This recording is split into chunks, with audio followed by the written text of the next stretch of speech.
নিশ্চয়কৈ ৰাজদীপ ক'ব লাগিব এই মুহূৰ্তত মই আচলতে BTCৰ এই সচিবালয়ৰ এই খেলপথাৰত আছোঁ। সামগ্ৰিকভাৱে মোৰ ভিডিঅ' জাৰ্নেলিষ্ট বাবুৰিয়ানে দেখুৱাইছে এয়া দৃশ্য আৰু এনেধৰণে প্ৰায় 20,000তকৈও অধিক লোক বহিব পৰাকৈ এই ধৰণৰ পেণ্ডেলৰ ব্যৱস্থা কৰিছে।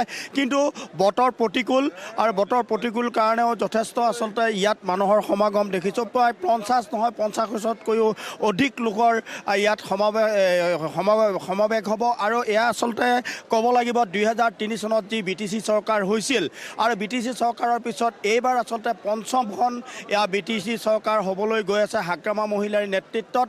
আৰু প্ৰায় এটা কথা ক'ব লাগিব তিনিটা টাৰ্ম হাগ্ৰামা মহিলাৰীয়ে তেখেতে শাসনভাৰ চলাইছিল। 2020 চনত যি BTC চুক্তি হৈছিল আৰু BTR চুক্তি হৈছিল আৰু এই BTR চুক্তিৰ পিছতেই আচলতে প্ৰমোদ বড়ো নেতৃত্বাধীন UPPL আৰু BJPৰ নেতৃত্বাধীন চৰকাৰে আচলতে ইয়াত শাসন চলাইছিল। কিন্তু আটাইতকৈ ডাঙৰ কথা এটা কথা ক'ব লাগিব ৰাজদীপ অতি দৃঢ়তাৰে আৰু আত্মবিশ্বাসী আছিল এইবাৰ যে হাগ্ৰামা মহিলাৰ নেতৃত্বত চৰকাৰ হ'ব।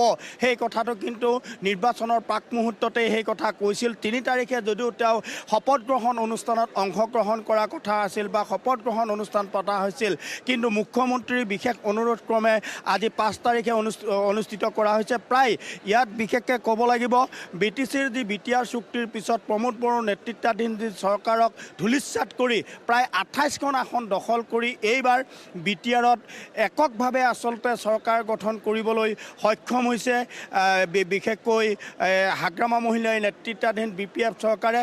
আৰু ৰাতিৰ ভাগৰ পৰাই আচলতে ইয়াত যথেষ্ট লোক আহি সমাগম হৈছে। কাৰণ এইকাৰণে ক'ব লাগিব BTCৰ যি 5খন জিলা ক্ৰমান্বয়ে ওদালগুৰি, তামোলপুৰ, বাক্সা, চিৰাং আৰু কোকৰাঝাৰৰ প্ৰায় বহু সংখ্যক লোক আহি আজি এই উপস্থিত হ'ব আৰু ঠিক দিনৰ 11 বজাৰ লগে লগে এই স্থানতে এই ঐতিহাসিকখন হ'ব আৰু পঞ্চমবাৰৰ বাবে এখন চৰকাৰ গঠন হ'ব BPFৰ নেতৃত্বত আৰু চতুৰ্থবাৰ অৰ্থাৎ মাজত 5 বছৰ গেপ দি চতুৰ্থবাৰৰ বাবে হাগ্ৰামা মহিলাৰীয়ে ল'ব তেখেতৰ এই কাৰ্যভাৰ আৰু শপত গ্ৰহণ। ইতিমধ্যে আমাৰ লগত আছে যথেষ্ট লোক আৰু মোৰ লগত আছে এগৰাকী BPF নেতা। মই তেখেতৰ পৰা জানিম কি ক'ব এই মুহূৰ্তত আজি এটা ঐতিহাসিকখন আৰু এইখনত আপোনালোকে আহি উপস্থিত হৈছে যথেষ্ট আত্মবিশ্বাসী আছিল আপোনালোক, কি ক'ব এই মুহূৰ্তত?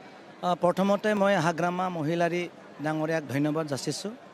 আজি যিটো শুভ দিন BPF দলৰ কাৰণে বা BTC বাকী ৰাইজৰ কাৰণে, তাৰ কাৰণে মই মাননীয় হাগ্ৰামা মহিলাৰীক মই ধন্যবাদ দিছোঁ। আৰু সমগ্ৰ BTC ৰাইজ যিমানখিনি জাতি জনগোষ্ঠী আছে তেখেতসকলক মই ধন্যবাদ দিব লাগিব। বিভিন্ন জাতি জনগোষ্ঠীয়ে হাগ্ৰামা মহিলাৰীৰ ওপৰত যিটো আস্থা আছে, বিশ্বাস আছে, এই বিশ্বাস আৰু আশা আৰু মৰম হাগ্ৰামা মহিলাক যিহেতু দিছে, এই মৰম আৰু স্নেহ যিহেতু ৰাইজে যিটো হাগ্ৰামা মহিলাৰ ওপৰত দিয়াটো আমি দেখিবলৈ পাইছে, তাৰ কাৰণে আমি ৰাইজকো ধন্যবাদ দিব লাগিব। আজি অৰ্টিকিং চেৰেমনি উইথ চুৱেৰিং ইন চেৰেমনি, আজি প্ৰগ্ৰামত আমাৰ মাননীয় অসমৰ চিফ মিনিষ্টাৰ আহিব আৰু এই আমাৰ গভৰ্ণৰ ডাঙৰীয়া ছাৰ আহিব। আজি আপোনালোকে নিশ্চয় দেখা পাব সমগ্ৰ BTC ৰাইজ খুচি আছে। চব মুখত BTC ৰাইজৰ মুখত হাঁহি তামচা আৰু মোৰ শান্তিৰ চেহেৰা আমি দেখিবলৈ পাইছে। একমাত্ৰ কাৰণটো হ'ল যে হাগ্ৰামা মহিলাৰী পুনৰ BTC চিফ হোৱাটো বিচাৰিছে। আগত যেনেকুৱা পূৰ্ব যুগত হাগ্ৰামা মহিলাৰী BTC শাসনত থকাৰ সময়ত যিমানখিনি কাম কৰিছিল, নিশ্চয় ৰাইজে হাগ্ৰামা মহিলাৰীক পুনৰ অহাটো বিচাৰিছে, হাগ্ৰামা মহিলাৰীক পুনৰ শাসন কৰাটো বিচাৰিছে। তাৰ কাৰণে হাগ্ৰামা মহিলাৰী ছাৰৰ লগত থাকি ৰাইজে কাম কৰিবলৈ ইচ্ছা প্ৰকাশ কৰিছে।